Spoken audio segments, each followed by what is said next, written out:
সাবেক ১২ সচিব ও বিচারকের ব্যাপারে অনুসন্ধান শুরু করেছে দুর্নীতি দমন কমিশন দুদক। তাদের বিরুদ্ধে ২০১৮ সালে রাতের ভোটে সহযোগিতা করার বিনিময়ে ধানমন্ডির এই ফ্ল্যাট পাওয়ার অভিযোগ রয়েছে, যে তালিকায় আছেন দুদকের সাবেক ২ কমিশনারও। সহকর্মী তাহিদ সৌরভ জানাচ্ছেন বিস্তারিত। ছাত্র জনতার আন্দোলনে ক্ষমতাচ্যুত আওয়ামী লীগ সরকারের আমলে ২০১৮ সালে জাতীয় সংসদ নির্বাচনে পরিচিতি রাতের ভোটের হিসেবেই। অভিযোগ আছে সেই নির্বাচন সফলভাবে করার জন্য পুরস্কার হিসেবে সচিব পদমর্যাদার ১২ জনকে শত কোটি টাকার ১২টি ফ্ল্যাট দেওয়ার সিদ্ধান্ত নেয় আওয়ামী লীগ সরকার। এরপরে ২০২৪ সালের মে মাসে রাজধানীর ধানমন্ডিতে ১৪ তলা ভবন নির্মাণের কাজ শুরু করে গণপূর্ত মন্ত্রণালয়।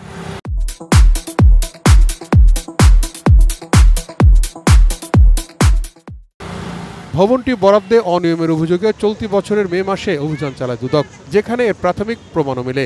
নির্মাণাধীন ২৩টি ফ্ল্যাটের ১২টি পাওয়ার কথা ছিল দুদকের সাবেক কমিশনার মোজাম্মেল হক খান ও জহুরুল হক সহ ১২ সচিব পদমর্যাদার কর্মকর্তার, যাদের বেশিরভাগই গণ অভ্যুত্থানের পর থেকেই লোকচক্ষুর আড়ালে রয়েছেন। দুদক দেখবে ওই বরাদ্দে কি অনিয়ম হয়েছে এবং কোন ধরনের অনিয়ম হয়েছে, যে প্রকার অনিয়ম হয়েছে অনিয়মগুলো খতিয়ে দুদক অনুসন্ধানের পরবর্তী ব্যবস্থা গ্রহণ করবে। এদিকে ১৭ কোটি টাকার অবৈধ সম্পদ অর্জনের অভিযোগে খুলনা সিটি কর্পোরেশনের সাবেক মেয়র তালুকদার আব্দুল খালেক ও তার স্ত্রীর বিরুদ্ধে মামলা করেছে সংস্থাটি। জ্ঞাত আয়ের উৎসের সাথে অসঙ্গতিপূর্ণ ১৫ কোটি ৫৭ লাখ টাকারও বেশি সম্পদ অর্জন করে নিজ মালিকানা ও ভোগ দখলে রাখার অভিযোগে প্রাথমিকভাবে প্রমাণিত হয় তার বিরুদ্ধে দুর্নীতি দমন কমিশন আইন ২০০৪ এর ২৭-এর ১ ধারায় আজ খুলনা সজাগায় একটি মামলা করা হয়েছে।